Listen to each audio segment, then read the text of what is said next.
Nobody wins when the family feels. Most of the suspects in custody months after a transgender woman was murdered in Northeast DC. Like I didn't have nothing else to live for. Shoot once. You empty the clip because that's what they said. Her life mattered to me and to everyone. She was loved.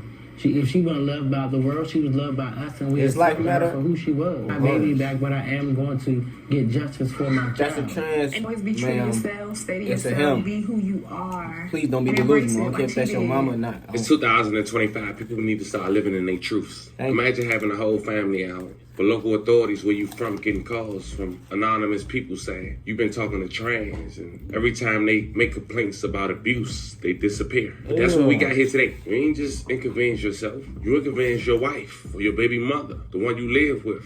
And on top of that, you potentially making your kids look wild. But that's what we got here today. Recently, a man was arrested in North Carolina for an incident that took... Any man that's down low, trans, the G word, the B.I. word, you got a mental disorder. Adam and Eve, not Adam and Steve, man. You feel me?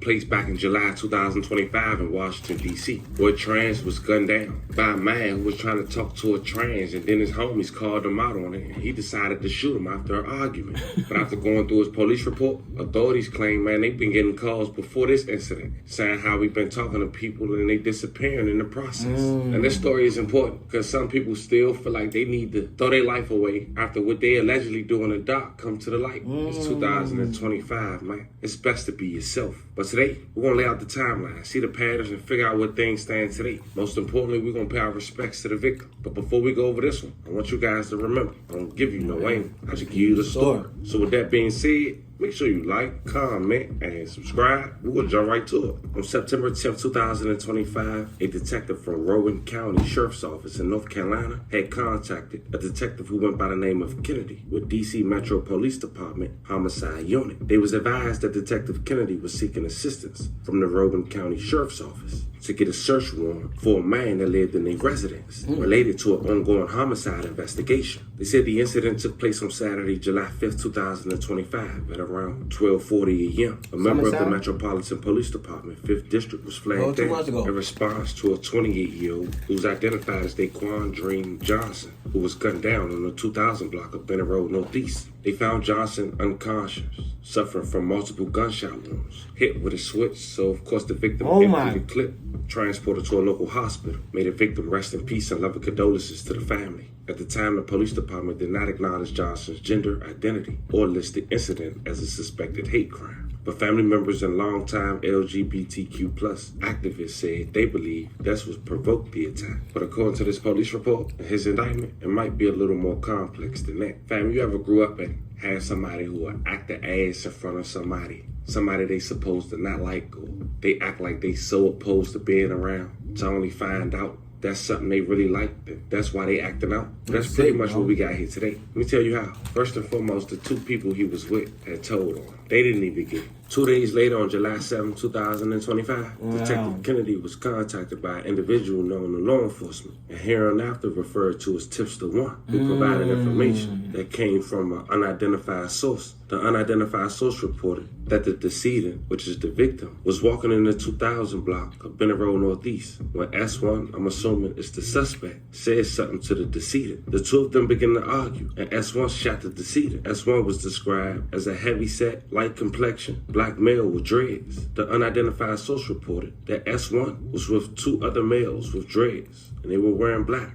The next day, on July 8, 2025, Detective Kennedy received additional information from Tipster 1 that was provided through two anonymous individuals. The information stated S1 was observed crossing over 20th Street Northeast and walking back to the area behind the offense location. S1 was holding what appeared to be a cell phone in his right hand. At around 12:40 a.m., S1 entered a location in the rear of the 2000 block of Benner Road Northeast. But then detectives had to wrap up their investigation because the following week on July 14, 2025, Detective Kennedy received a text message from an unknown number that stated, "The anonymous tip, I heard a guy named," who they talking about, the suspect, who was previously locked up for killing a transgender on Eastern Avenue. He has relations with them, and when they threatened to expose him, somehow they all end up disappearing. So then the FBI stepped in. And on July 10, 2025, the FBI notified Detective Kennedy. He's a booty bandit killer.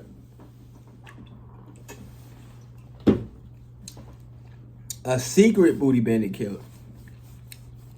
He killing you if you expose him for eating booty. Not he taking booty. And killing you with a switch, man.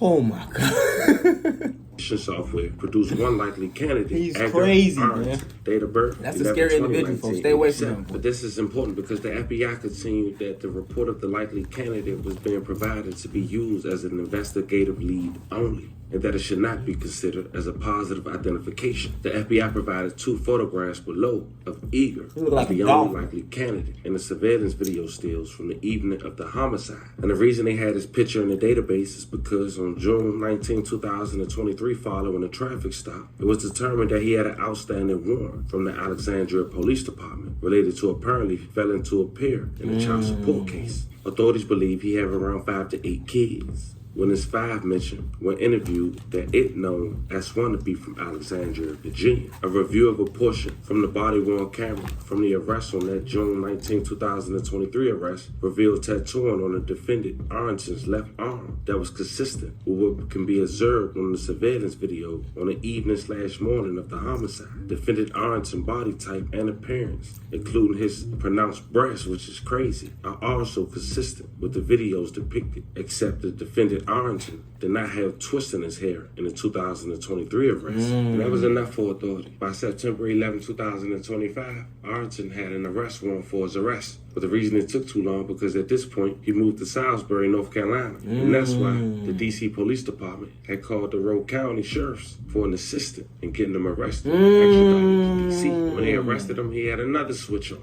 And on September 15, 2025, the local news had made a report that an arrest was made for Dream. Police of the suspects in custody months after a transgender woman was murdered in Northeast D.C. Tonight, her family is only speaking with our Sydney Persing. She joins us live from MPD headquarters with the very latest in this investigation. City.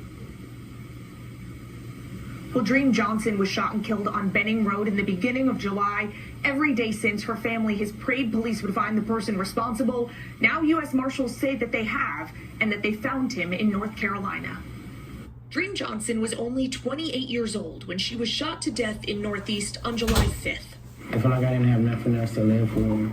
For 3 months, Dream's mother, Iris Terrell, has waited for word of an arrest. Thursday, it finally came. But he's gonna get what's coming to him. U.S. Marshals found and arrested a 38-year-old man, Edgar Arrington, all the way in North Carolina. He's charged now with first-degree murder while armed, premeditated. You ain't just shoot once. You empty the clip because that's what they said. Dream's aunt, Vanna, said Dream was transgender. Investigators have not yet released a motive, but MPD told Fox 5 this case is not being investigated as a hate crime. Dream's family, though, still believes the shooting was likely motivated by her identity. Their lives matter too. You know, and my baby life, her life mattered to me and to everyone. She was loved. If she was loved by the world, she was loved by us, and we accepted her for who she was. Dream's family said if he's convicted, they'll advocate for Arrington to get a maximum life sentence. I can't get my baby back, but I am going to get justice for my child. And continue to share her story, which they believe sends a very clear message. Always be true to yourself, stay to yourself, be who you are, and embrace it like she did.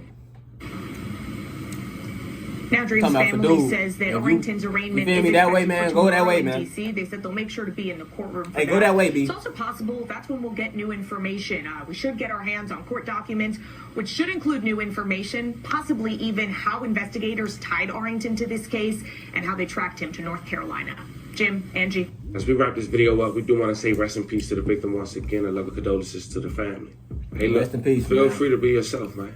Whoever judging, look at them crazy. Nobody is better than the next person. Nobody should feel like they can't be themselves, so they gotta act gangster in front of their homies. Facts. Kill a man. At the end of the day, a life is a life. This man who got 8 kids allegedly is now allegedly fighting murder. Over 'Cause he was freaky, being 8 considered kids. A trans bandit. Now, we don't know if it's The more G victims. words. They assuming it's a hate crime, but with the facts, What else can you be, folks? what witnesses is describing, it seemed like this man got a history with trans.